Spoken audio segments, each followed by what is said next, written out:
అమ్మయ్య ఇప్పుడే శాలరీ డబ్బులు పడ్డాయి, ఇప్పుడే బాగా సేవ్ చేసుకో. హాయ్రా మావా.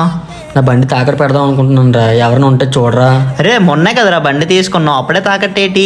కాలేజ్ ఫీజు కట్టాలిరా, అందుకే తాకట్టు పెడదాం అనుకుంటున్నా. అవునా, నాకు ఈవేళ శాలరీ పడ్డది, నేను హెల్ప్ చేస్తాను. కానీ నెక్స్ట్ మంత్ 6th కల్లా ఈఎంఐ కట్టాలి, సో అప్పటికల్లా ఇచ్చేస్తే సరిపోద్ది. సరే థ్యాంక్స్ రా, నువ్వు అనుకున్న టైం కల్లా కట్టేస్తాను రా. సరే నీ నెంబర్ 30,000 వేసాను, చూడు ఒకసారి. సరే థ్యాంక్స్ రా మాయా.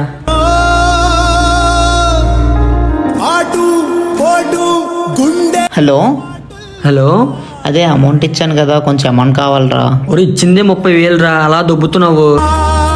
ఈ డబ్బులు అడుకుని ఎక్కడికి వెళ్ళిపోలేరా, ఇచ్చేస్తాను లేరా.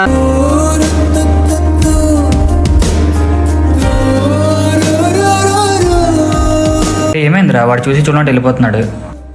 వాడికి అవసరమైనప్పుడు నేను హెల్ప్ చేశాను, నాకు అవసరమైనప్పుడు వాడు హెల్ప్ చేయలేదు, అంతే. అందుకే రా, ఈ జనరేషన్లో ఎవరిని ఎక్కువగా నమ్మకూడదు.